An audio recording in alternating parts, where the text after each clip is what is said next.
전체적인 개관, 전체적인 간략한 내용을 한 번 더 말씀을 드리고, 다음 주부터는 하나님 나라를 어떻게 이해할 것인가 라고 하는 것을 조금 더 깊게, 그리고 복음과 함께 다시 한번 살펴보는 그런 시간을 갖도록 하겠습니다.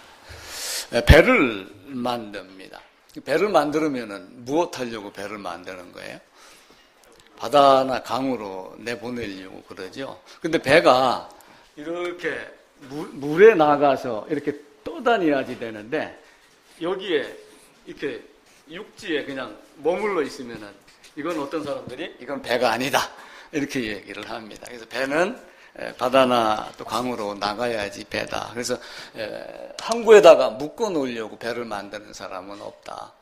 강릉 뭐 이런 데 가게 되면 언덕 위에다가 큰 배 모양을 만들어 놨지, 사실은 그건 배는 아니거든요. 왜냐하면 그 안에 엔진도 없고 뭐 여러 가지가 없기 때문에 배의 모양만 갖춘 겁니다.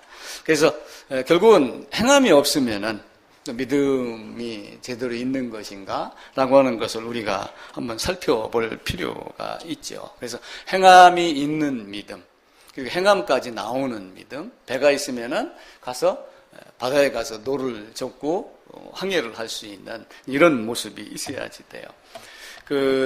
중학교 때인가 배운 게 있어요. 북대서양 조약기구. 혹시 기억하세요? 북대서양 조약기구? 제목만 생각이 나죠. 은성이 북대서양 조약기구. 나토. 이게 나토 이렇게, 이게 이제 이 단어는 제가 잘 모르겠어요. 나토.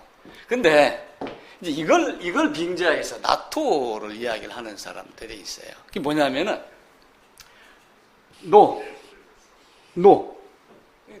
이게 노예요. 노스가 아니고 여기서는 노로 합니다. 그 다음에 A는 액션이에요. 액션. T는 싱킹, 토크하는, 말하는 것만. only. 그래서 나토를 북대서양 조약기구로 보는 게 아니라 말만 하고 행동을 하지 않는 사람. No action, 그리고 talking only, thinking only 이렇게 이야기를 하는 사람들이 있어요. 그래서 우리의 믿음, 우리가 성경을 보고 하는 이것은 사실은 열매 맺는 과정까지 이렇게 가야지 됩니다.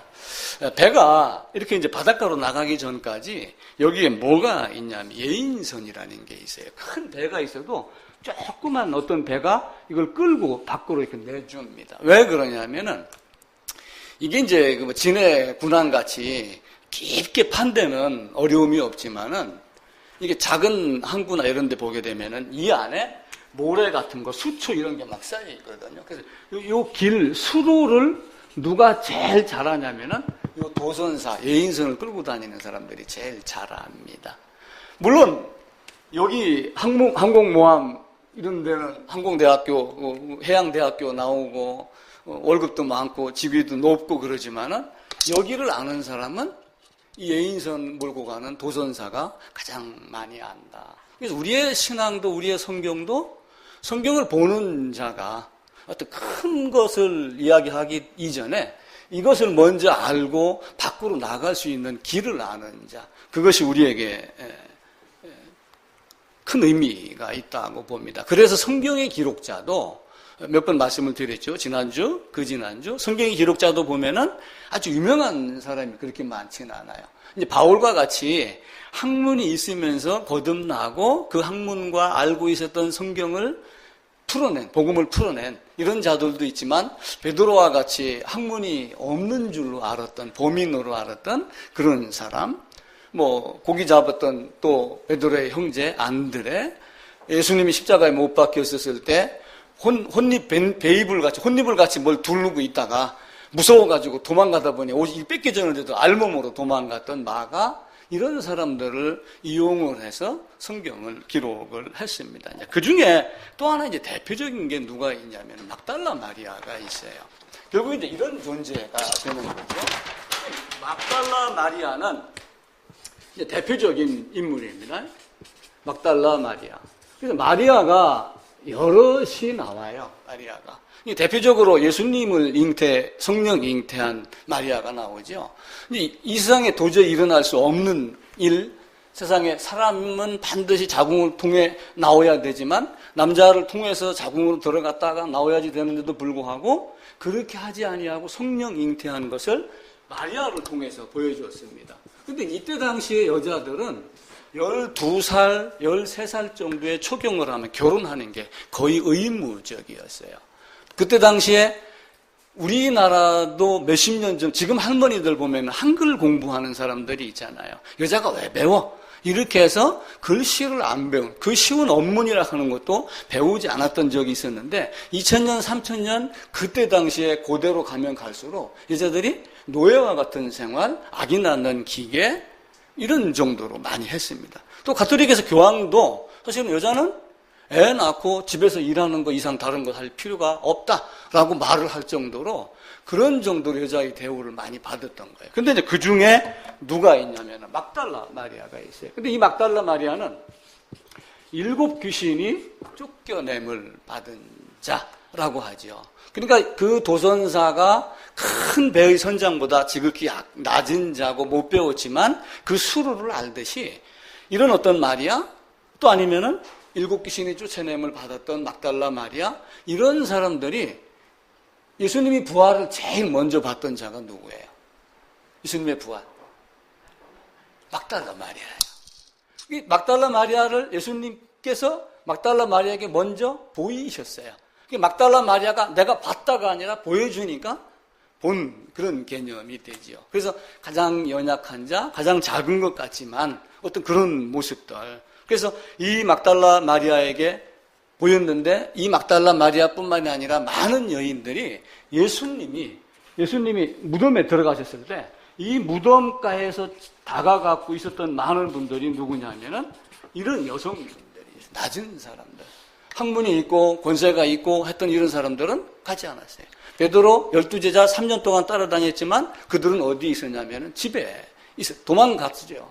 근데 이제 이들이 보고 예수님이 부활하셨다라고 이야기를 했음에도 불구하고 믿지 못하더라, 고개를 갸우뚱하더라, 이상하게 여기더라, 이렇게 이야기를 하면 다시 돌아갔었던 엠마오로 가는 2 제자도 어떻게 됐어요? 이상하다. 이렇게 얘기를 했지만 예수님이 자기를 보이고 떡을 갖고 축사하여 보여주니까 그제서 그걸 알았던 거죠. 그러니까 이 막달라 마리아는 7 귀신이 들렸던 사람인데 7 귀신에 대한 설이 이제 여러 개가 있습니다. 그 당시에 간질이 있는 병을 뭘로 여겼냐면 귀신 들린 병으로 여겼던 적도 있어요. 간질이 생기면 갑자기 일어나서 발작을 하잖아요. 그래서 간질 걸린 사람들이 수영을 잘못하게 되면은 물속에서 그냥 익사를 합니다. 제가 어렸을 때 동네에 한 친구도 수영을 하다가 간질이 있었는데 물속에 들어가서 간질이 생겼어요. 근데 이제 감히 들어가서 구하지 못했죠. 다른 친구들이. 왜 그러냐면은 들어가면 어떻게 됩니까? 죽자 살자 붙잡거든요. 그래서 수영 구조하는 사람들은 그 사람이 힘이 빠질 때까지 기다리는 거예요. 그러니까 이런 막달라 마리아의 위치가 돼야지 하나님이 어떤 분인가라고 하는 것을 보이는 겁니다. 근데 이때 당시에 어떤 것이 있었냐면은 이쉬타르라고 하는 이쉬타르라고 하는 어떤 여신이 있었어요.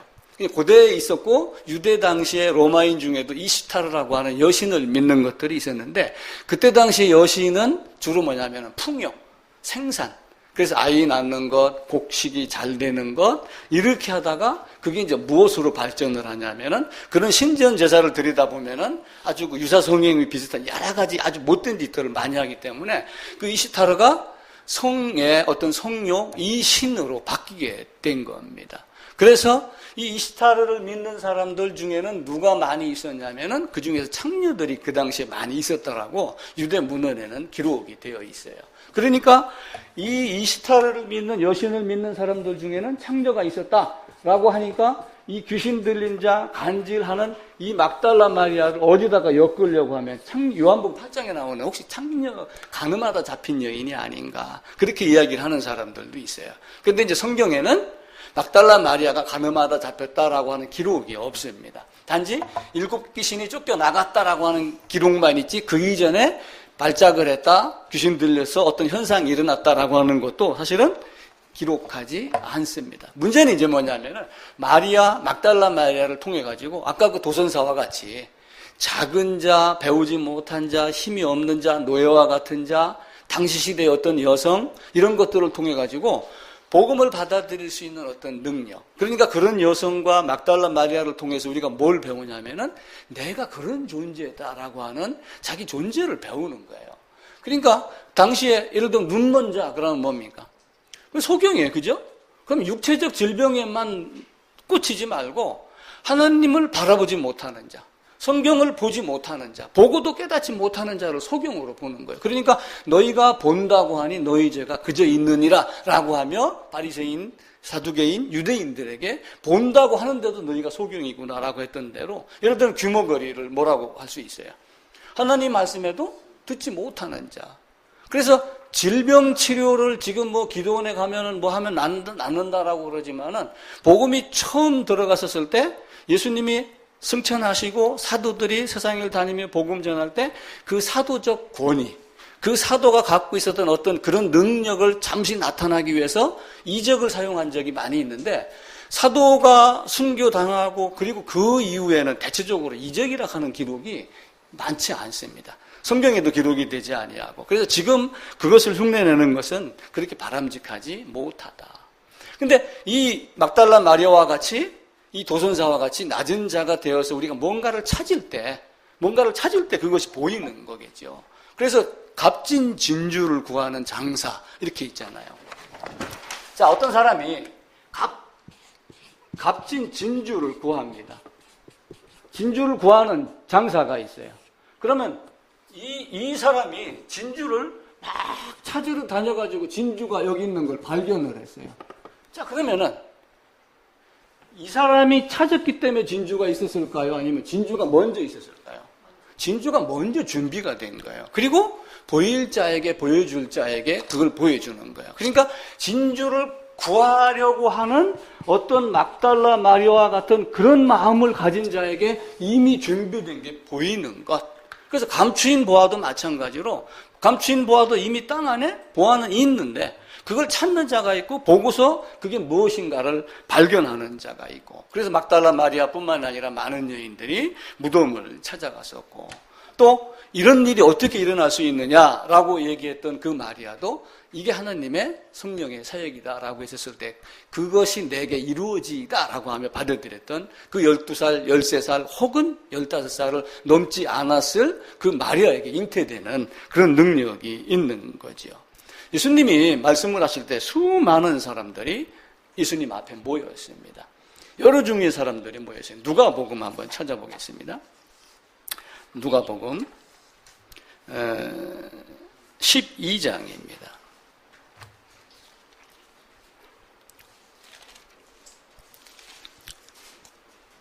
누가복음 12장, 11장에서 이제 여러 가지 이제 말씀을 하시고 누가복음 이제 12장에 들어갑니다. 1절 제가 읽을게요. 그동안에 무리 수만 명이 모여 서로 밟힐 만큼 되었더니 예수께서 먼저 제자들에게 말씀하여 이르시되 바리새인들의 누룩 곧 애식을 주의하라 라고 이렇게 쭉 말씀을 합니다. 그러면서 다른 말씀을 계속해서 이렇게 해나가죠. 그러다가 이제 말씀이 다 끝났습니다. 40절에 그러므로 너희도 준비하고 있으라 생각하지 않은 때에 인자가 오리라. 이렇게 하며 누가복음 12장 1절부터 40절까지 계속해서 말씀을 합니다. 자, 41절 우리 함께 읽읍시다. 베드로가 여짜오되 주께서 이 비유를 우리에게 하심이니까 모든 사람에게 하심이니까. 이게 베드로도 참 궁금했던 것 같아요. 왜냐하면 무리가 수만 명이 모여서 서로 발에 밟힐 정도로 많은 사람이 모였는데 그들을 향해서 말씀을 했습니다. 근데 그 가운데는 제자들도 있고 또 예수님을 진짜 정직하게 따르는 자들도 있죠. 그런데 그 많은 말들이 여기서 많은 말들을 이렇게 하는데 수많은 사람 중에 나한테 한 거예요? 전부한테 한 거예요? 그죠? 이 성경의 말씀이 온 세상을 사랑해서 한 겁니까? 나한테 한 겁니까? 이거 참 애매모호하죠? 성경은 온 세상, 그죠? 모든 사람이 근데 모든 사람이 다 또 알아들었나요? 그렇지 않죠. 그래서 베드로 이 누가복음 12장을 읽다가 야, 베드로도 참 되게 궁금했던가. 나같이 궁금했던가 보다. 그 수만 명 중에 이게 이 말씀은 도대체 누구에게 한 건가? 그래서 이런 여러 가지 말씀을 이제 학자들이 공부를 하며 이게 궁금하고 그러니까 애적인 부르심, 보편적인 부르심으로 모두에게 쫙 가지만 효력 있는 부르심으로 다가오는 사람은 하나님께서 정하셨다. 이렇게 말씀을 하지요. 그러면서 에스겔서는 뭐라고 얘기를 하냐면 에스겔서 한번 찾아봅시다. 구약 에스겔서 3장입니다. 제 성경으로 1155쪽입니다. 물론 이제 앞뒤 있는 말을 다 빼고 그냥 그 한 문장만 함께 읽읍시다. 1155쪽 에스겔서 3장 27절입니다. 함께 읽읍시다.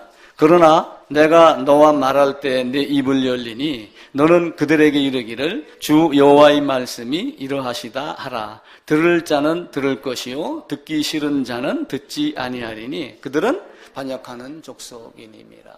그래서 베드로가 이게 나한테 우리 12제자에게 한 거예요? 아니면 수만 명 된 모든 무리에게 한 거예요?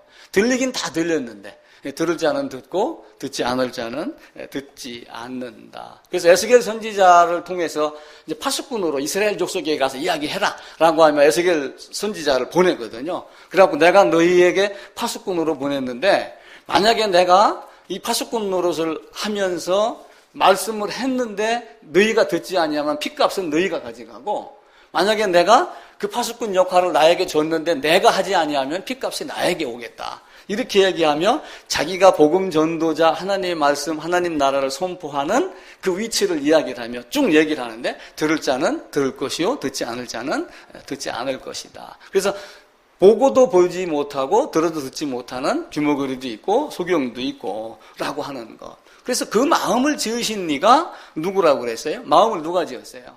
하나님이 지었어요. 우리가 생각할 수 있는 능력은 누가 지은 거예요? 하나님이 지은 거예요. 부패했지만 하나님의 복음을 그래도 부패한 중에 머리로 생각하고 마음에 담을 수 있는 능력, 그 양심, 그걸 약간이라도 남겨줬기 때문에 우리 이렇게 하는 겁니다. 그러면서 부패하여 하나님을 찾을 수 없는 존재에게 뭘 하냐면은 하나님을 볼 수 있는 능력, 그 마음을 주시는 이는 하나님이시다. 그래서 들을 자는 들을 거고 듣지 않을 자는 듣지 않는다. 자, 하나님은 사랑이시다 그래요. 하나님 모든 사람을 위하여 세상에 오셨다. 모든 사람을 위하여 죽으셨다. 다 이런저런 이야기를 많이 합니다. 그런데 마가복음 4장에 보면은 무슨 얘기를 하냐면은 이제 그 비유를 이야기를 하며 하나님의 나라의 비밀을 너희에게는 주었으나 다른 사람에게는 아니다. 그러면서 모든 것을 비유로 하는 그 이유 중에 하나는 그들이 듣고 깨달을까봐 그런 것이. 그게 하나님 사랑이에요? 그럼 다 깨닫게 해야지. 그죠? 우리가 알 수 없는 신비가 엄청나게 많아요. 그래서 저도 정말 어렵다. 하나님의 신비는. 내가 이해하기 어렵다. 단지 내게 그게 들리는 것이 감사하고 그 마음을 열어 눈을 열어 보고 듣게 하는 것에 나는 감사할 뿐이다. 그렇게 얘기를 하는 거예요. 그래서 그 예인선 안에 있는 도선사 마리아, 막달라 마리아 이런 자와 같이 그 마음을 내가 가졌을 때 그래서 마가복음 1장에서는 때가 됐으니까 하나님 나라를 전파하겠다. 지난주 할 때 그 이야기를 드렸죠. 잠깐 성경 같이 읽어봤습니다. 근데 마태복음 7, 8장에 가게 되면은 뭐가 있냐면은 마태복음 5장, 6장, 7장에서 산상수훈에 대한 말씀을 하셔요. 그리고 8장, 9장에 가게 되면은 갖가지 이적이 있어요.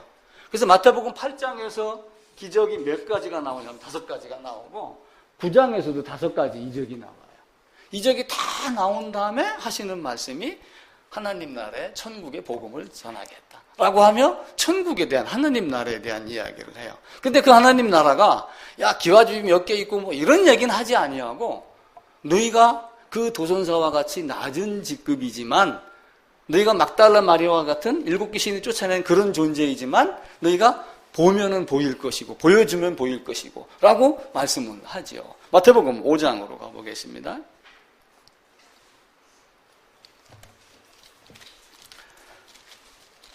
이제 산상수훈을 시작을 하며 이제 심령이 가난한 자 이렇게 말씀을 하셔요. 다 이제 그 애우시는 분들이 많습니다. 애우시죠?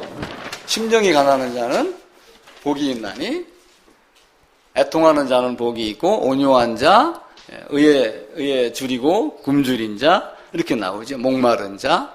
그래서 제가 이제 신학교 다닐 때 이걸 성경을 적어야지 되는데 외울 방법이 없어서 앞 글자만 갖다 놓고 적었어요. 외웠습니다. 그래서 앞 글자를 갖다 놓고 심, 애, 온, 의. 그 뒤에 이제 뭐가 나오죠? 긍휼히 여기는 자, 마음이 청결한 자, 화평케 하는 자, 그리고 의가 또 나와요. 그래갖고 그 뒤에 박자를 제가 적어 놓었죠. 의를 위해 박해를 받는 자. 그래서 심령이 가난한 자, 애통하는 자, 온유한 자, 의에 줄이고 의에 굶주린 자, 긍휼히 여기는 자, 마음이 청결한 자, 화평케 하는 자, 의를 위하여 박해받는 자. 이런 모습이 됐었을 때 하나님 나라의 이제 복음이 보이는 겁니다. 그래서 이 내용이 또 어디에 또 나오게 되냐면은 누가복음 가보겠습니다. 누가복음 6장입니다. 6장 20절입니다.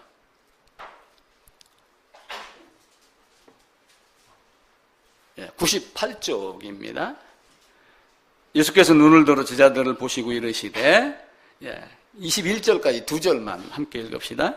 너희 가난한 자는 복이 있나니 하나님 나라가 너희 것이며 지금 줄인 자는 복이 있나니 너희가 배부름을 얻을 것이요 지금 우는 자는 복이 있나니 너희가 웃을 것이며 라고 얘기를 하며 또 가난한 자, 줄인 자, 웃는 자, 우는 자 이게 나와요. 그래가지고 또 여기도 이제 제가 수를 썼죠.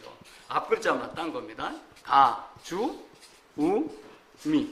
그 뒤에 이제 또 나와요. 뭐가 나오냐면은 부, 배, 웃, 칭. 근데 마태복음 5장 산상수훈하고 누가복음 6장을 이제 애운 겁니다. 이렇게 해가지고. 그래서 가난한 자, 그리고 지금 줄인 자, 지금 우는 자, 그리고 지금 다른 사람에게 미워함을 받는 자. 그 막달라 마리아나 또 다른 마리아, 그 힘없는 마태, 세리 욕 먹었고 했던 바울을 따라다니다가 귀찮고 힘들다고 떠났던 마가 어떤 이런 정도의 사람들이지만 그들을 통해서 하나님이 우리에게 많은 것들을 가르쳐 주십니다. 그래서 하나님은 권세 있는 자를 내려치시고 비천한 자를 높이시고 그러니까 누가복음 앞부분에 보게 되면은 마리아가 잉태를 하면서 큰 기쁨의 좋은 소식이다라고 얘기하며 마리아가 찬양하는 장면이 이사야서 61장에 있는 말씀을 일부 인용을 해서 그 말씀을 하시는 거예요. 나는 이런 존재입니다. 라고 했었을 때 하나님 나라가 보이고 하나님 나라의 복음이 보이고 하는 그 모습을 갖고 있는 거예요. 그 뒤에 누가복음 8장으로 가보겠습니다. 누가복음 8장에 보게 되면은 두 사람이 등장을 해요. 8장 2절에 가면은 또한 악귀를 쫓아내심과 병고침을 받은 어떤 여자들 곧 7 귀신이 나간 자 막달라인이라는 마리아 그리고 이제 3절 이렇게 쭉 나오게 됩니다. 그런데 이들이 무슨 얘기를 하냐면은 이 이야기를 하며 누가복음 7장에 가게 되면은 막달라 마리아하고 바리새인하고 비교를 해요. 두 사람이 있는 거예요. 그러니까 누가 있냐면은 이런 정도의 사람은 여기서 누구하고 비교를 하냐면 막달라 마리아하고 지금 비교를 하고 또 누가복음 7장에 가게 되면은 여기에 누가 등장을 하냐면은 바리새인이 등장을 해요. 그러면서 이 두 사람을 비교를 합니다. 어떤 비교를 하냐면은 데나리온 빚진 자에 대한 이야기를 해요. 데나리온 빚진 자. 데나리온 빚진 자를 얘기를 하는데 500데나리온 빚진 자가 있어요. 50데나리온 빚진 자가 있고 그럼 누가 더 감사하다고 하겠느냐? 누가 감사하다고 할까요? 내가 500만 원을 빚졌는데 탕감을 해줬어요. 50만 원을 빚졌는데 탕감해줬어요. 이왕이 탕감 받을 줄 알았으면 500 빌릴 것. 그렇죠? 이런 마음 갖는 사람도 있죠. 근데 막달라 마리아는 500데나리온 빚진 자로 나오고 바리새인은 50데나리온 빚진 자로 나오는 거예요. 왜냐하면 바리새인은 아까 그 항공모함 또 아니면 어떤 이런 그 큰 군함과 같이 큰 배의 선장이며 뛰어나고 학문에 뛰어납니다. 바리새인들은 율법에 능해요. 바울은 율법의 의로는 흠이 없을 정도로 자기가 열심을 냈다라고 하며 예수님이 비유로 말씀을 많이 하셨잖아요. 근데 그 비유를 누가 또 많이 했냐면은 당시의 문헌에 보게 되면은 바리새인들이 그렇게 비유를 들어서 이야기를 많이 했어요. 근데 자기들보다 더 멋진 비유를 갖고 하는 거예요. 뭐 꽃 하나 가지고서도 말씀을 하고 이러니까 뭐 이런 인간이 다 있어. 이렇게 하면 그를 거부를 하는 거죠. 내가 어떤 존재인가? 내가 어떤 존재인가? 밤 하늘에 지금 하늘에 별이 있어요, 없어요? 있어요. 안 보이는 거예요. 안 보이는 이유는 내 주위가 너무 환하기 때문에 그래요. 내가 환한 곳에 있기 때문에, 내가 많은 걸 가졌다라고 하기 때문에 저기 보이질 않는 거예요. 그 애기들 무슨 동화책 보면은 저 별은 어느 피터팬이 와서 따가지고 주머니 넣고 갔을까? 뭐 이런 거 있지, 그죠? 동화같이 그렇게 만들지만 누가 따가지고 숨겨놓은 게 아니고 당연히 내 주위가 어둡고 내가 어두운 데 들어가면은 그 밤하늘의 별이 진짜 별천지가 되는 거죠. 산속에 들어가면 당장 그렇게 됩니다. 저희도 아파트 주위에 이렇게 보면 훤하기 때문에 안 보여요. 근데 연대 쪽에 걸어가다가 숲속에 들어가면 조금 더 잘 보이는 느낌이 들고 그러죠. 그래서 막달라 마리아와 같은 존재, 그 도선사와 같은 존재, 바리새인이 아니고 내가 작은 자다라고 하면은 그때부터 하늘의 별이 보이는 것. 그것을 우리가 회개다 이렇게 이야기를 해요. 그래서 천국이 가까웠느니라 회개해라 라고 이야기를 하죠. 회개해라, 천국이 가까웠느니라. 그럼 그 회개해가지고 천국이 가까웠다라고 하는 천국에 대한 이야기는 하지 아니하고 회개해라, 천국이 가까웠다 라고만 이야기를 한단 말이에요. 그래서 이제 지난주에 무슨 얘기를 드렸냐면 회개에 대한 이야기를 드린 거예요. 그러니까 회개는 하나님의 얼굴을 똑바로 바라볼 수 있는 것. 내가 잘못을 했을 때는 내가 내 아버지 얼굴을 제대로 못 봅니다. 마찬가지로 하나님 앞에서 두려움이 없이 하나님과의 어떤 그 관계가 가로막힌 것이 없이 깨끗해졌을 때 하나님 얼굴을 본다. 그래서 회개라고 하는 것은 하나님 얼굴을 바라볼 수 있는 존재. 그래서 우리가 하나님 나라 가게 되면 내가 그를 하나님과 대면하여 보겠다 이렇게 이야기를 하잖아요. 그 거룩하신 하나님 앞에 그 거룩한 빛 안에서 내가 거룩하지 않은 것이 드러나겠어요? 안 드러나겠어요? 다 드러나죠. 몸에 때도 있고. 그런데 이 마음속에서 복음과 하나가 연결이 되어 있으면은 하나님 앞에 두려움이 있을까요? 없을까요? 두려움이 없어요. 그래서 진정한 회개는 눈물 콧물 흘리고 소리 질러갖고 마음이 후련한 게 아니고 하나님 앞에 들어가서 얼굴을 대면하여 볼 정도로 죄악의 담이 없어진 것. 그게 회개의 진정한 의미가 아닌가 그런 생각이 드는 거예요. 그래서 하나님 앞에서 우리가 뭐가 가림막이 하나도 없다. 얼마나 좋습니까? 너희 죄악이 가리워서, 그죠? 그 너희 죄악이, 하나님이 죄악의 조성자가 아니잖아요. 근데 인간이 만들어 놓고 인간이 가지를 못하는 거예요. 그러면서 또 가려고 불칼 들여놓고. 그래서 단순하게 그냥 하나님을 바라보는 것이 아니라 죄에 대한 개념이 사라지고 죄악의 담이 허물어진 하나님을 바라볼 수 있는 것. 그게 회개의 진정한. 그래서 회개하라, 천국이 가까웠느니라. 그래서 천국은 복음의 시작이며 복음의 완성이며 복음의 완성인 부활이며 그게 되는 거예요. 그런데 막달라 마리아는 그 모습 상태에서 부활이 보이고 나니까 두려움이 없는 거예요. 향유 옥합도 깨뜨리고 뭐 이런 정도까지 이미 갔었잖아요. 그죠? 그런데 어떻게 됩니까? 다른 사람들은 3년을 따라다니며 배웠던 제자들은 어떻게 했어요? 잡혀가고 그러니까 베드로 순간 뭐 칼도 휘두르고 그랬지만 결국은 다 도망가고 없는 거예요. 이게 지식 갖고 되는 게 아니에요. 근데 그들이 내가 너희보다 먼저 갈릴리로 가겠다라고 하는 말을 듣고 살아났다라고 하는 이야기를 듣고 그 말이 기억이 나서 어디로 갔냐면 갈릴리로 가가지고 진짜 주님을 뵙고 나니까 그리고 40일 동안 사도행전 1장에 있는 대로 가르침을 받고 나니까 그 이후로 그들의 삶이 달라졌죠. 근데 막달라 마리아는 이미 이전의 삶이 바뀐 거예요. 왜냐하면 부활에 대한 그것이 이론적으로 머리로만 알았던 것이 아니라 실제의 삶 속에서 체험이 됐기 때문에 이미 아마 물론 사도행전 1장에 막달라 마리아도 함께 거했었겠죠. 그죠? 그럼에도 불구하고 우리의 삶이 큰 대의선장과 여인선의 도선사와 어떤 이런 차이가 있듯이 또 그 막달라 마리아와 바리새인의 그 학식, 학문, 어떤 재주, 능력, 권세 이거하고 차이가 있지만 이제 하나님이 원하는 것은 너희 마음이 어떠한 존재인가라고 하는 걸 보는 거예요. 우리가 자신을 한번 들여다봅시다. 나는 솔직히 그래요. 아니 내가 언제 이게 누가 내 마음을 투시해서 볼 수 있는 사람이 있다면 내가 여기 서서 설교하겠나? 이런 생각 안 들어가겠어요? 그럼에도 불구하고 설교를 하는 건 뭐야? 하나님이 이제 다음 주에 그걸 말씀을 드릴게요. 하나님이 무슨 말씀을 하냐면은 하나님이 예수님 성자 하나님으로 오셨어요. 그리고 가셨다가 다시 어떻게 했어요? 성령 하나님으로 오셨죠.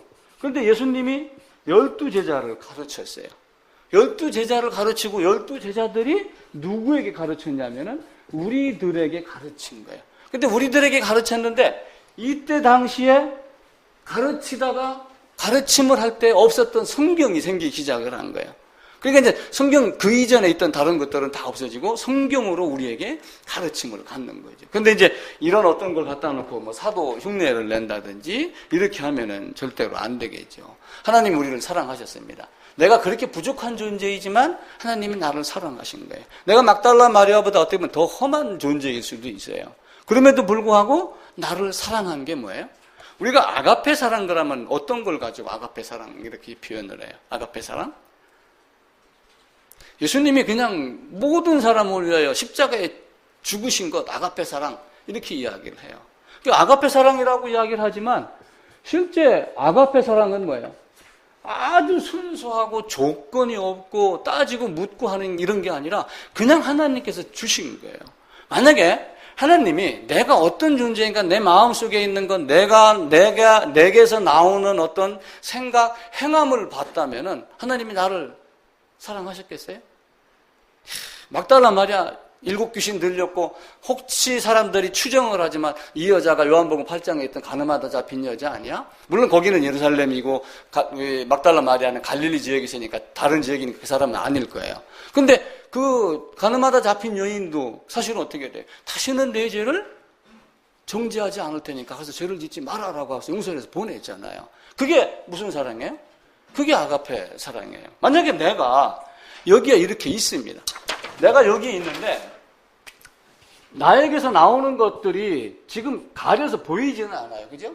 다른 사람 눈에는 안 보이는데 나는 알잖아요. 근데 내가 나에게서 여기서 나오는 게 어떤 때는 사랑도 나오기도 하지만 어떤 때는 욕도 나오고 막 주먹도 나오고 많은 게 나온단 말이에요. 그럼 하나님이 여기서 이걸 알고 나를 사랑했겠어요? 이걸 관여치 아니하고 그냥 있는 그대로 나라고 하는 존재를 사랑한 게 아가페 사랑이란 말이에요. 그래서 그 아가페 사랑을 생각을 하다가 하나님이 어떤 존재를 미리 선택하여 미리 정하시고 미리 예정하고 하는 이것이 진정한 아가페 사랑이 아닌가. 그런 제가 아가페 사랑에 대한 해석을 다시 하기 시작을 했습니다. 그러니까 십자가에서 그냥 모든 사람을 위해 죽었다. 그게 아가페 사랑이다. 그 차원을 넘어서 그러니까 예정이 있고 예정이라는 것이 있어요. 그러니까 우리가 이제 일반적으로 예정 그러면은 뭘 해놓기로 했다라고 하면서 미래에 대한 걸 자꾸 생각을 하지만 그 예정은 하나님이 앞으로 언제 어떻게 이룰 것이다라고 하는 걸 미리 작정한 걸 우리가 쓰는 단어로 예정이라고 한 것이지 그냥 미리 찍어놓고 뭐 이렇게 그냥 어렴풋이 하는 이런 게 아니란 말이에요. 그런데 중간에 어떤 게 나오냐면은 예정이라고 하는 걸 주장하는 사람들이 있어요. 그러니까 하나님이 어떤 사람이 어떤 것을 할 것이다를 미리 알고 그 사람을 예정해 놨다. 당연하죠. 왜냐하면 하나님은 전지전능하니까 그 사람이 어떤 거 할지 모르겠어요? 다 알죠. 근데 만약에 그 사람이 나쁜 걸 해도 나쁜 걸 했는데도 그럼 사랑하셨겠어요? 그 예정이라고 그러면은 아니에요. 열매를 보고 그 나무를 알듯이 여기서 만약에 나쁜 게 나왔다면은 예지에서 어떻게 하겠어요? 저는 나쁜 거 됐네? 그럼 너 아니야. 그럼 옳은 행위를 하려고 사람들이 봉사를 하고 많은 걸 가면을 쓰면서 웃고 이렇게 한단 말이에요. 그러니까 그게 과연 예지일까요? 아니에요. 하나님은 우리에게 아무런 조건 없이 그냥 내가 너를 사랑하였다. 이게 아가페 사랑이에요. 근데 그 아가페 사랑을 사람들이 착각을 해서 뭐라고 그러냐면은 나의 있는 존재로 사랑하신 그 아가페 사랑을 감사하는 게 아니라 아가페라는 이야기를 하면서 그냥 예수님이 죽으신 것 그 자체만 놓고 이 예정, 미리 아심 이런 것들을 이야기를 하지 않아요. 고린도전서 2장 7절, 8절, 9절에 가게 되면은 거기도 뭐예요? 하나님이 미리 정하셔서 이렇게 하셨다. 우리가 우리의 생각으로 하나님을 알 수 있는 방법이 있어요, 없어요? 없다고 바울은 이야기를 해요. 고린도전서 한번 찾아봅시다. 고린도전서 2장입니다.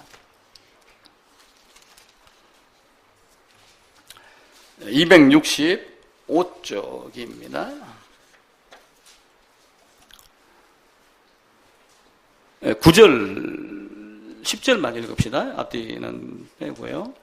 기록된 바 하나님이 자기를 사랑하는 자들을 위하여 예비하신 모든 것은 눈으로 보지 못하고 귀로 듣지 못하고 사람이 마음으로 생각하지도 못하였다 함과 같으니라. 오직 하나님이 성령으로 이것을 우리에게 보이셨으니 성령은 모든 것 곧 하나님의 깊은 것까지도 통달하시느니라. 그래서 빌립보서에 보면은 너희에게 소원을 두고 행하게 하시겠다라고 하는 그 소원은 뭐예요? 하나님이 예정하시는 것을 이루도록 그 사람에게 어떤 갈망이 일어나게 하는 그 능력까지도 말씀을 하는 겁니다. 그러니까 우리가 십자가의 죽음, 부활 이런 모든 것을 이야기하고 아가페 사랑을 이야기를 하면서 뭘 보여야 되냐면은 나의 행위가 아니고 나라고 하는 존재 자체. 잘났든 못났든 너는 내 새끼야 라고 하는 거예요. 제 아들도 제 딸들도 다 깨끗하게 살았겠어요? 못된 짓도 많이 했겠죠. 그죠? 아니 지금 애기들 선량합니다. 중학교, 고등학교 가가지고 혹 나쁜 짓 할 때 어떻게 알아요? 그래도 그 아이는 내 아이란 말이에요. 내가 너를 택하여 사랑하였다. 그게 하나님이 우리에게 주신 아름다운 사랑, 아름다운 아가페 사랑, 그렇게 되는 거죠. 그 막달라 마리아가 예수님께서 보여줬을 때 보셨듯이 엠마오로 가는 두 제자가 축사하고 주시니까 눈이 뜨였듯이 우리도 하나님이 뜨이게 했을 때 뜨이고 보이지 않게 하면은 마가복음 아까 읽었던 대로 그들이 죄사함을 받지 못하게 하려 합니다. 어떻게 이게 아가페 사랑이라고 할 수 있어요? 근데 그 하나님의 의도, 하나님의 섭리를 우리가 이해하지 못하는 거예요. 물론 하나님의 눈에는 저들은 아니고 이 사람은 기고 뭐 이런 게 있겠죠. 그래서 우리가 하늘에 우리 그 전에 찬송 한번 부르다가 너무 좀 힘들고 어려워서 이제 바꿨는데 하늘에 계신 우리 아버지요. 그럼 하늘이 저기 있는 하늘인가요? 아니에요. 그 하늘이 그냥 그때 당시 유대의 사상 문학으로 하나님이 계신 곳, 하나님이 복되고 영광스러운 왕국 이걸 갖다가 그냥 하늘에. 그러니까 사도행전 1장에 보면 예수님이 승천에 올라가시는데 하늘에서 구름이 해서 구름이 끌어올리시더라 라고 하는 그게 결국 구름이 끌어올린 게 아니라 그때 당시 어떤 문학 사상으로 보는 거예요. 그래서 이제 학자들은 우리가 할 수 없는 많은 유대 배경, 풍습 이걸 이제 연구해서 책으로 내고 우리는 이제 그걸 보고 듣고 배우고 또 이렇게 하는 거지. 남이 연구해 놓은 거를 내가 다 무시하고 처음부터 하려고 하면은 내 죽기까지 그 비행기 타고 거기 갔다 오는 돈만 해도 그게 어디예요? 그렇지 않죠.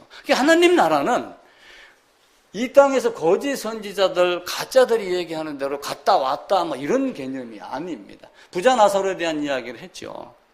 만약에 거기가 그렇게 좋으면은 왜 이 땅으로 와가? 그럼 그 전하라고 하는 그 사명감 때문에 오나요? 나사로도 보내지 않았잖아요. 아브라함의 품에 있는. 부자 너도 못 가. 이렇게 이야기를 한 거예요. 올 수 없는 거예요. 자, 베드로가 어딜 갔냐면 베드로가 마태복음 17장에 가게 되면은 변화산이라고 우리가 일명 그냥 변화산 그렇게 이야기를 합니다. 마태복음 17장에 가게 되면은 예수님이 변화가 됐다 해가지고 변화산 이렇게 이야기를 해요. 이제 베드로, 야고보, 요한이 올라가서 모세, 엘리야를 보았는데 그 앞에서 주님이 딱 변형이 됐어요. 주님이 모습이 딱 바뀌었습니다. 그때 베드로의 반응이 어떻게 했어요? 여기가 좋사오니 베드로는 내려올 하겠어요? 거기 머물러 하겠어요? 안 내려오고 싶은 거예요. 그게 하나님 나라예요. 가짜들 뭐 갔다 오니까 뭐 네 집은 초가집이고 내 집은 기와집인데 뭐 오려고 했던 목사는 안 오고 엉뚱한 사람이 와 있더라. 뭐 이래가지고 막 그 허황된 걸 얘기하는 그게 아니고 거기가 그래 좋아서 베드로는 내려오기 싫었던 거예요. 그런 정도가 하나님 나라입니다. 근데 거기에 들어갈 수 있는 조건이 뭐냐면 회개, 거듭남. 그래서 천국이 가까웠느니라 회개해라. 그냥 얘기를 안 하는 거예요. 베드로가 그냥 가서 그 봤으면 거기에 대해 상세하게 묘사를 했으면 얼마나 좋아요. 근데 마가가 또 말하기를 거기 가서 예수님이 변형이 됐는데 그 예수님의 얼굴 옷이 세상에서 빨래할 자가 그렇게 하얗게 깨끗하게 할 수 없을 정도로 하얗더라, 깨끗하더라. 이렇게 된 거예요. 그러니까 어떻게 됩니까? 내려오기 싫었죠. 근데 세상의 사람들은 갔다 왔다 등등 이런 말로 많이 하는 겁니다. 우리가 의약품 같은 거 나오고 그러면은 그 임상 실험, 의사 지가 임상 실험하죠. 왜 자꾸 다른 사람 임상 실험해요? 어떻게 될까봐. 지 죽어서 다시 못 올까봐 임상 실험 다른 사람 갖고 하는 거예요. 그러면 서약 써봤잖아요. 만에 하나 잘못돼도 이 약은 공짜로 실험하는 거니 이의 제기하지 않는다. 사인하고 하잖아요. 여러분 수술할 때 이제 뭐 사인해요. 사인할 때 보면 되게 기분 나빠요. 뭐 죽어도 책임지지 않겠다, 뭐 기타 등등. 와, 이거 꼭 사인을 해야 되나? 안 하면 또 수술을 안 해준대요. 그래서 사인을 한단 말이에요. 갔다가 올 수 있는 능력이 있으면은 지가 생체 실험 지 몸에 하고 지가 죽고서 갔다 오지 죽지도 않고 꿈속에서 무슨 황홀경 같이 겪다가 천국이 어쩌고 저쩌고 이렇게 얘기하는 것은 바르지 못한 모습이지요. 자, 바울이 어딜 갔었냐 하면은 바울이 고린도 후서 한번 찾아봅시다. 고린도 후서 오늘 본문입니다. 본문 다음 장이죠. 고린도 후서 12장 298쪽입니다.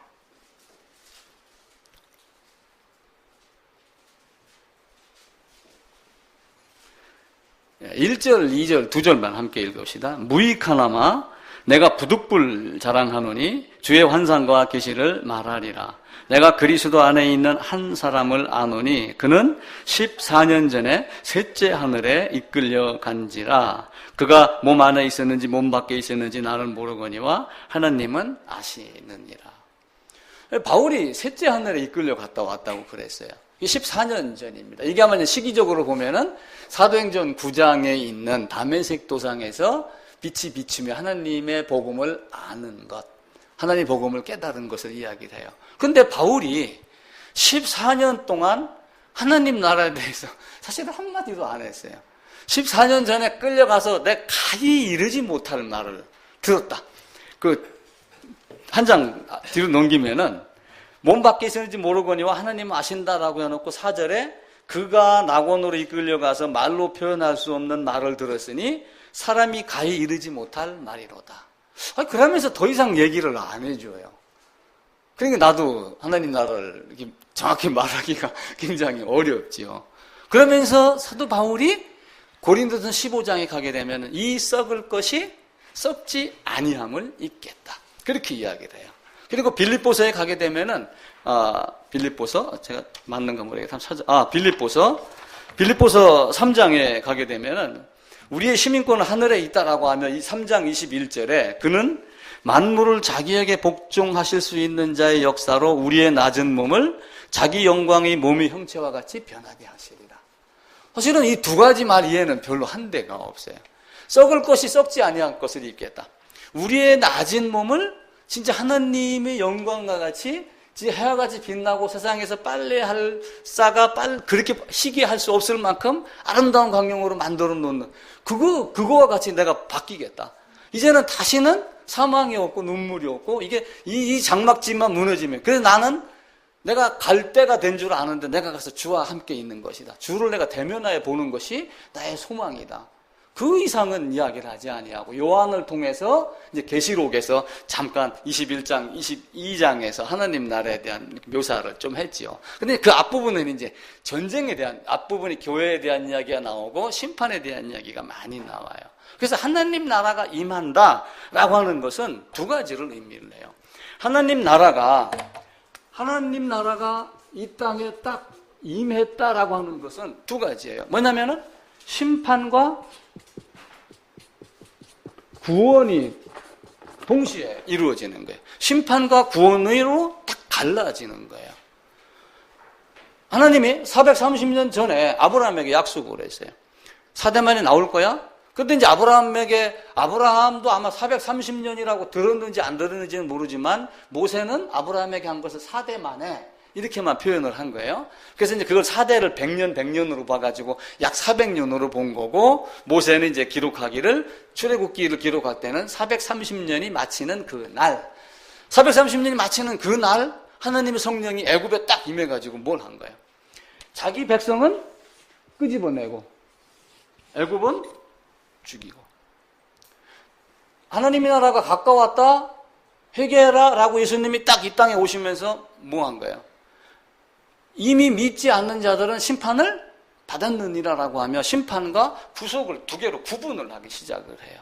그게 거듭남과 거듭나지 아니함이 어떤 그 차이. 그래서 하나님 나라의 시작은 또한 복음이기도 하고 부활이기도 하고, 또 그 복음과 부활이 하나님 나라의 완성이기도 하고, 그러면서 교회를 통하여 하나님의 나라를 성도와 함께 교제하며 맛보고 이렇게 나아가기를 하나님은 원하고 있죠. 그런데 이제 이 땅의 삶이 내가 거길 들어가서 하나님을 대면하여 면전에서 하나님을 볼 자가 보통 내가 정신을 차린다라고 하면은 여기다 뭘 자꾸 묻히기를 원하겠어요? 그렇지 않죠. 군대 휴가를 나갑니다. 이제 해병대든 저는 이제 특전사 공수부대를 나갔으니까 휴가를 딱 나가려고 그러면은 휴가 가기 전에 옷을 싹 대리미로 데려갖고 줄을 그냥 쫙쫙 잡아놔요. 딱 걸어놓고. 그리고 이제 훈련 받았던 옷 싹 벗고 그 옷을 딱 입고, 아니면 내가 닦든지 아니면 뭐 누가 닦아주든지 구두 코가 그냥 파리가 와갖고 앉다가 쫙 미끄러질 정도로 광을 바짝바짝 내놓고서 딱 신발을 모셔놨다가 그걸 딱 입고 나아가는 거예요. 그게 하루 이틀 휴가 애박도 애출도 그렇게 준비를 하는데, 우리의 삶이 우리가 하나님을 만나러 간다, 하나님이 곧 오시며 하나님의 면전에 간다라고 하면 우리의 삶이 어떻게 돼? 제대로 정신이 된 사람이라고 하면 나쁜 짓 하겠어요? 안 하겠어요? 안 하죠. 바른 생활 하려고 노력을 많이 한단 말이에요. 그러니까 사도 바울도 복음에 대해서 이야기를 하면 너희가 이런 삶을 살아야 되지 않느냐라고 계속해서 이야기를 하는 거예요. 특별히 디모데나 이런 걸 통해 가지고 우리에게 서신을 보내주기도 하고, 고린도 교회를 통해서 왜 너희는 그따구로 사니? 또 너희가 부활이 그렇게 궁금해? 그렇게 하면서도 부활은 또 마음속에 넣고 있었던가 봐요. 그러니까 그냥 썩을 몸이 썩지 아니할 것을 입을 거야. 정신 바짝 차리고 살아. 이렇게 하며 생활에 대한 이야기도 하고 있죠. 내가 셋째 하늘에 이끌려갔다. 그 셋이라고 하는 것이 삼층천, 개혁성경에는 삼층천이라고 되어 있는데 그게 어딘지는 또 모르는 거예요. 단지 이제 그것도 우리가 뭐라고 보냐면은 유대인들이 갖고 있던 어떤 사상을 가지고 3이라고 하는 숫자를 완전수로 보는 거예요. 그래서 성부, 성자, 성령, 삼위일체. 4는 뭐 땅의 숫자, 뭐 7은 뭐 해갖고 완전 숫자, 10도 완전 숫자, 뭐 이렇게 해가지고 그 이제 숫자에 대한 개념을 갖고 있어요. 1은 뭐 유일해서 하나님, 2는 뭐 하늘과 땅, 뭐 이런 식으로 이제 자기들이 하는 게 있어요. 그러니까 내가 셋째 하늘에 갔다 왔다라고 하는 그것은 하나님의 영광이 있는 그곳에 내가 갔다 왔다라고 이렇게 이야기를 하고 있고, 내가 셋째 하늘에 낙원에 가겠다. 그러니까 예수님이 십자가에 못 박혀 돌아가실 때 한편 강도가 있죠. 그죠? 그게 이제 오른쪽인지 왼쪽인지는 모릅니다. 한편 강도가, 한편에 있는 놈은 어떻게 했어요? 막 저주를 했잖아요. 한편에 있는 사람은 당신의 나라에 나도 함께 있게 했다. 그러니까 예수님이 뭐라고 그러냐면 지금 네가 나와 함께 낙원에 있으리라 라고 하는 그 낙원이 사실은 어딘지는 모르지만 네가 복된 자가 된 복된 존재로 하나님의 면전에 있을 것이다. 유대인들은 그런 정도로 해석을 하는 거예요. 그래서 하나님의 나라를 지금 여기서 누리며 내가 지금 복음을 갖고 하나님의 사랑을 갖고 그 기쁨으로 살아내는 것이 첫 번째가 있어야지 되겠죠. 모든 사람의 발이 사실은 다 어디에 붙어 있어요? 몸뚱이가 이렇게 있으면은 발은 다 어디에 붙어 있어요? 땅에 붙어 있어요. 땅에 안 붙어 있는 사람이 있어요? 비행기 타고 나는 뉴욕까지 12시간 동안 발에다가 땅 안 됐어. 이렇게 얘기하는 사람도 있겠죠. 12시간 뒤에는 내려야죠. 우주선 나갔다 와도 들어오야 되죠. 그래서 어떤 사람이 무슨 얘기를 하냐면은 발은 땅에 대고 있지만 머리는 어디에 대라? 머리는 하나님 나라를 바라보고 소망은 하나님 나라를 가지고 있어라. 그러니까 우리가 하나님 나라를 사실은 상상하기가 어려운 거예요. 그래서 지난주에 무슨 얘기를 들었냐면은 포드 자동차 얘기를 들었죠. 포드가 자동차를 만들어 놓고 했었을 때 기자들이 아니 좀 국민들에게 설문조사 좀 해갖고 이런 기능 저런 기능을 좀 넣자고 물어봤으면 얼마나 더 좋은 차가 나왔겠느냐. 아이폰 만들었을 때 이렇게 해가지고서 물어보고 있으면 더 좋은 거 나왔지 않느냐. 그 두 사람의 공통된 대답은 뭐예요? 저기 있는 저 사람들이 내가 만드는 걸 상상도 못하는 거예요. 생각도 못하는 걸 내가 만들어 놓고 이게 그거야 라고 보여줬을 때 그들이 열광하게 만드는 것. 하나님 나라도 마찬가지로 우리가 상상할 수 없지만 우리가 정말 상상할 수 없는 아주 기가 막힌 어떤 그 거룩함과 실학과 이런 모든 것들이 예비가 된 영원히 썩지 아니할 곳으로 덧입고 그곳에 살아갈 수 있는 그것이 하나님의 나라다. 그래서 그런 것들을 어디를 통해서 가르치냐면 어린아이의 마음을. 그래서 어린아이가 내게 오는 것을 금하지 말라. 그래서 제가 어린아이를 두 가지로 얘기를 드린 거예요. 어린아이는 물론 첫 번째는 어린아이가 어떤 마음이에요? 아주 순수하고 순결하고 하는 이런 마음이 있죠. 또 하나는 이 어린아이는 성년 되기 이전의 어린아이는 뭐예요? 면책특권이 있는 거예요. 그 자리로 들어가야지 된다라고 하는 걸 어린아이의 상태, 어린아이의 마음을 가져라 이렇게 이야기를 하죠. 제가 지난주 듣기로 성민이가 엄마가 신이라면 모든 사람을 다 천국에 데리고 가겠어? 이렇게 얘기를 했다고 그러죠. 만약에 내가 하나님이면 하나님이에요. 이제 가정 이거는 하나님이에요. 하나님은 요 중에서 누구 데리고 가겠어요? 하는 꼬라지들 보면은 사실은 데려갈 사람이 그렇게 많지는 않아요. 근데 하나님이 임의로, 일방적으로. 그거 일방적으로 정한 것을 하나님께서는 나의 기쁘신 뜻대로 이렇게 이야기를 한 거예요. 그 기쁘신 뜻대로 한 것을 무슨 재주를, 무슨 얘기를 해요? 내가 아들 결혼식을 할 때 뭐 반지 사라고 뭐 해갖고 그래도 부모니까 뭐 좀 해준다고 얼마를 줬어요. 물론 형편이 안 되면 안 줄 수도 있죠. 그럼 그걸 준 거는 누구의 뜻이에요? 그건 내 뜻이에요. 우리 아버지가 지금 백수니까 그 뭐 많은 걸 안 주겠구나. 짝퉁 뭐 사라고 몇십만 원 주겠구나. 그런데 2배는 줬으니까, 그죠? 꼭 기쁘신 뜻대로 간 거란 말이에요.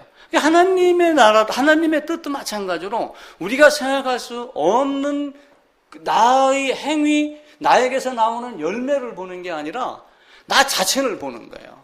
그러니까 열매를 보고 이 땅에서 하나님 나라의 택함을 받을 자가 있어요, 없어요? 없어요. 그래서 예지예정은 거짓말이에요. 사람들이 만들어낸 거예요.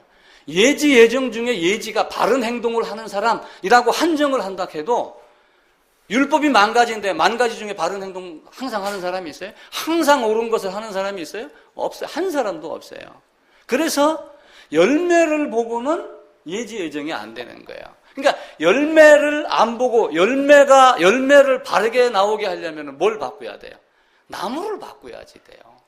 여기에 사과나무가 있어요. 하나는 사과나무고 하나는 배나무예요. 이거 사과고 배나무예요. 여기에서 배가 열리게 하고 싶으면 어떻게 해야 돼요? 나무를 접붙여야 되는 거예요. 그래서 로마서 11장에 보게 되면은 너희는 돌감람나무인데 참 감람나무에게 접붙이는 자가 됐다. 그래서 열매를 바꾸려고 사람들은 노력을 하지만 예수님의 십자가는 뭘 바꾸기 위함이에요? 나무를 바꾸기 위함이에요. 나무. 열매로 나무로 알겠다 그러니까 사람들이 자꾸 내가 좋은 나무인 흉내를 내려고 좋은 열매의 흉내를 많이 낸단 말이에요. 근데 아무리 해도 10,000가지 중에 9,999개 실수했다 치다도 한 가지 하면 어떻게 돼? 하나를 범하면 모든 것이 범한 자가 된다. 그래서 성경은 뭐라고 하는 거예요? 안 된다는 얘기예요. 대신 이 나무가 배나무가 됐어도 설령 쭉정이가 열려도 배는 배나무잖아요. 하나님은 우리에게 그것을 원하는 겁니다. 인생은 참 묘해가지고 하나님하고 거래를 하려고 그래요. 하나님하고 거래를 하려고 그러는데 아주 못된 거래를 하려고 그래요. 도서관에 가면은 공호라는 책이 있어요. 공호. 켄 블레차든가 하는 사람이 옛날에 이제 제가 기업에 있었을 때 이런 걸 가지고 이제 거기에 뭐 짐승 가지고 막 리더십 이렇게 하고 막 이제 말 만들어서 그렇게 합니다. 근데 이 공호에 보면 이야기가 한 가지가 나오는데 여기에 누가 등장을 하냐면 닭이 등장을 해요. 닭이. 또 하나는 돼지가 등장을 합니다. 닭이 돼지에게 가가지고 제안을 해요. 야, 우리 같이 모여서 맛있는 식사를 만들자. 그럼 누가 더 잘 만들겠어요? 돼지? 근데 이게 이 공호에 나오는 닭이 제안한 거는 내가 계란을 줄 테니까 너는 베이컨을 내놔라. 이렇게 이야기를 해요. 그러니까 나는 살아있으면서 계란만 쏙쏙쏙 뽑아내면 되잖아요. 근데 돼지는 베이컨을 내려면 어떻게 해야 돼요? 죽어야지 되잖아. 이게 인간이란 말이에요. 이게 닭이란 말이에요. 그러니까 인간들은 무슨 갖가지 설을 만들어 놓고 하나님을 지금 자꾸 거래를 하려고 그래. 나 이쁘지요? 내 열매 이렇지요? 이렇게 얘기하면 하나님이 뭐 어쩌고 저쩌고 자꾸 이렇게 이야기를 해요. 자, 자기가 자기 자신이 하나님이라고 생각해 보세요. 자기 자신이 하나님인데 또 다른 자기를 보면서 내가 하나님이라면 나 데려가겠어요? 안 데려가겠어요? 행위, 기타, 열심 등등 하는 거 보면은요, 안 데리고 가요. 열매 갖고는 안 돼요. 단지 뭐예요? 어찌됐든 너는 내 나무야. 어찌됐든 너는 내 거야. 라고 하는 그것 때문에 하나님이 우리를 사랑하시는 거예요. 단지 열매가 안 좋으면은 비료 주고, 일단 접붙인 다음에, 열매가 상처가 나면은 가지치기 하고, 그래서 새순 나오게 하고, 그래서 출애굽한 사람들이 광야에 들어가서 사실은 다 죽은 거예요. 죽은 거는 그냥 사망이다라고 하는 이런 개념이 아니라 개과천선했다. 이 의미로 보시면 돼요. 이 사람 살아가는 중에. 우리도 이제 점점 바뀌어 나가잖아요. 그죠? 이게 얼마나 어렵고 재밌습니까? 아, 내가 예전에, 저도 그래요. 5년 전, 10년 전에 또 작년, 올해 이렇게 보고 그러면은, 야, 이 김관식이 참 많이 바뀌었다. 야, 너 진짜 돈 안 벌고 목사 되면서 너 인간 조금 바뀌려고 아마 네가 사서 고생하는가 보다. 그런 생각이 들어갈 정도로 나도 많이 바뀌어요. 그러면서 순간순간 넘어질 때도 의외로 많습니다. 이 세상 안에서는 다람쥐 쳇바퀴 도는 거예요. 빙글빙글 아무리 돌아도 어떻게 돼요? 제자리예요. 그게 세상 안입니다. 벗어날 수 있는 것은 어디예요? 예수 그리스도 안. 땅에 왔다가 하늘로 가신 분 안으로 들어가지 않으면 안 되는 거예요. 그래서 우리가 연합 신비다 자꾸 이야기하지만 레위기 1장에 있는 안수락하는 개념만 우리가 이해를 하면은 연합에 대한 의미를 딱 눈치챌 수가 있어요. 그것 하나만 가지고도 여러분들이 기독론 가르치는 신학 교수하고 싸우면 이길 수가 있어요. 그걸 모르면은요, 아무리 설명을 해도 저게 이론인지 아닌지를 여러분들이 느끼기 시작을 해요. 하나님은 우리에게 내가 긍휼히 여길 자를 긍휼히 여기고 내가 그렇지 않을 자를 그렇지 아니하겠다. 요나가 누구에게 갔어요? 여기 요나가 어디로 갔냐면은 니느웨라고 하는 나라로 보냈습니다. 니느웨는 착한 나라예요? 아니면 못된 나라예요? 못된 나라예요. 못된 나라예요. 근데 요나를 보내가지고 니느웨라는 성이 이게 3일 길을 다녀야 되는 성인데 요나가 가가지고 하루 길을 다니면서 야 회개해 그러니까 짐승까지도 베옷을 입혔어요. 악독하기로 소문난 니느웨가 요나가 한마디 하루 반나절 하루 이야기를 했을 때 바뀌었어요. 이걸 또 바꿔 얘기해가지고 하나님이 어떤 목적이 있어서 니느웨를 바꾼 건 사실이에요. 왜냐하면 아수르를 통해가지고 북이스라엘을 멸망시켜야 되니까 그 도구로 사용한 건 사실이에요. 또 다른 각도로 보게 되면은 아무리 악독한 존재라 할지라도 하나님이 바꾸려고 마음먹으면은 바뀌지 않을 존재가 있어요, 없어요? 근데 왜 안 바뀌었어요? 왜 안 바꿨어요? 바꿀 의향이 하나님에게 없기 때문에 그래요. 우리는 성경을 보고 우리의 삶을 통해서 그걸 알 수가 있는 거예요. 그래서 예정하는 이런 것들이 되게 어려운 것 같지만은 아주 단순한 거예요. 내가 너를 낳았어 하는 그걸로 끝나는 겁니다. 다른 거 아무것도 없어요. 네가 하는 그 행위를 봤으면 너는 아닌 존재야. 그런데 너는 내가 너를 낳기로 그 신비를 우리는 모르고, 바울도 그 신비를 모르고 신비로 연합, 하나님께서 이렇게 하셨다, 하나님께서 내가 긍휼히 여길 자를 긍휼히 여겼다, 이렇게 이야기를 하는 거예요. 아니, 공책에다가 제가 연필로 막 그림을 그립니다. 연필 그림을 그리는 능력이 연필이 내가 했어? 이렇게 하나요? 몽당 연필이 되기까지 헌신, 봉사, 충성 봉사를 해도 연필이 한 일은 있어요, 없어요? 아무것도 자랑할 게 없는 거예요. 누가 하신 거예요?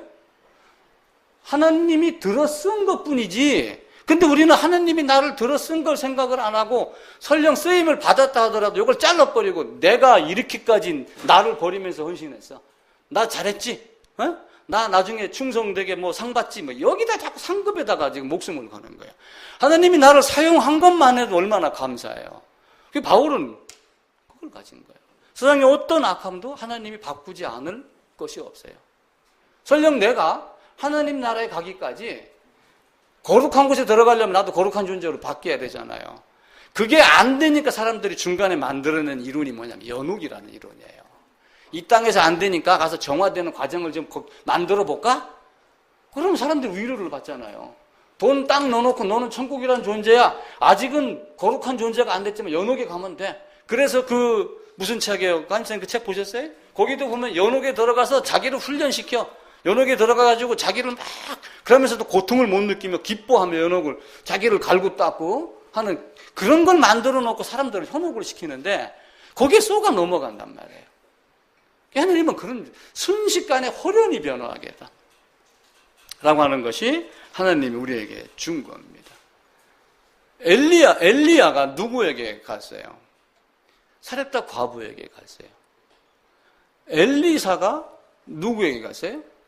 오직 문둥병자가 이스라엘에 그렇게 많이 있었지만, 누가복음 찾아봅시다. 누가복음 4장입니다.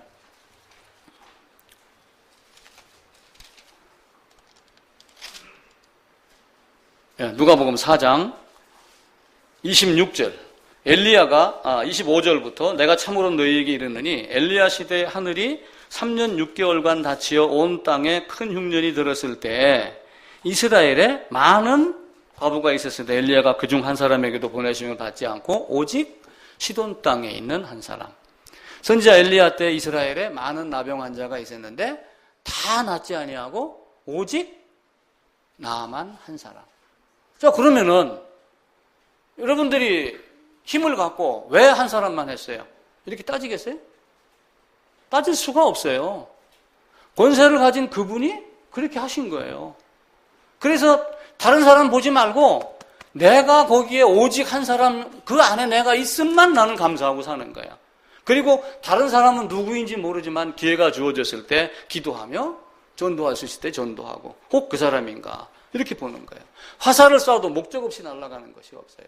하나님도 목적 없이 행하시는 것이 한 개도 없습니다. 자, 며칠 전에 대통령이 옛날하고 다르게 김영삼 대통령은 칼국수 먹는다 해놓고 탁 칼국수 먹이면서 전부 맛없는 거 맛있습니다, 맛있습니다 하고 나왔죠. 그죠? 얼마 전에는 문재인 대통령이 기업의 총수들을 불러갖고 2차례 티타임 했습니다. 맥주를 마셨어요. 우통 다 벗고. 야, 다 윗돌이 다 벗고 흰 와이셔츠 딱 입고 있으니까 그놈이 그놈 같죠? 기업의 총수들이 가가지고 대통령에게 말 한마디 했어요, 못했어요? 한마디도 못했어요. 물론 인사하고 하는 그런 말 말고요. 기업에 어려움이 있습니다. 지금 원자력 발전소 세우면 안 됩니다. 세우면 안 됩니다. 이렇게 말한 사람이 있어요? 지금 그걸 세우니까 어려움이 많습니다. 이렇게 얘기를 했죠. 바꿔 얘기하면은 대통령 앞에 가서도 기업의 회장이라 해도 대통령이라 하는 권세 앞에 가서는 한마디로 찍소리도 못하는 게 세상이란 말이에요. 그럼 하나님이 내가 긍휼히 여길 자를 여겼다라고 했는데 누가 하나님께 실문하겠느냐? 누가 하나님께 헛소리 하겠느냐? 성경은 그렇게 이야기를 하는 거예요.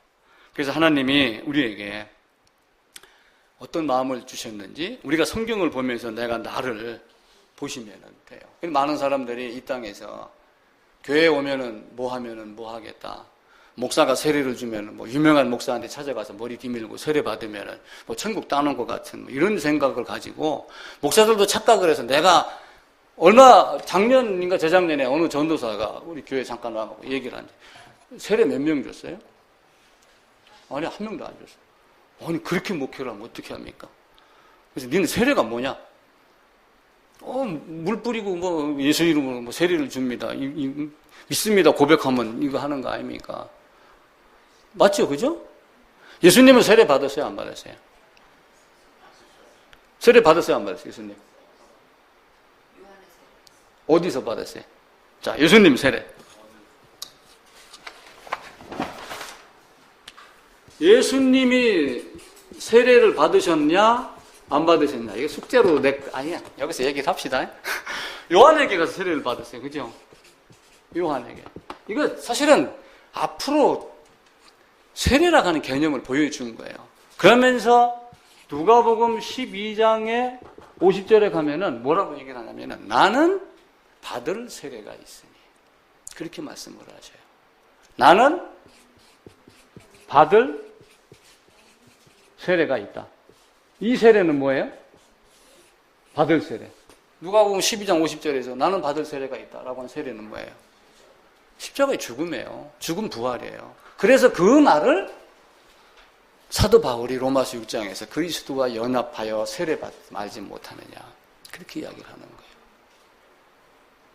거예요. 내가 받는 세례를 너희가 받을 수 있느냐?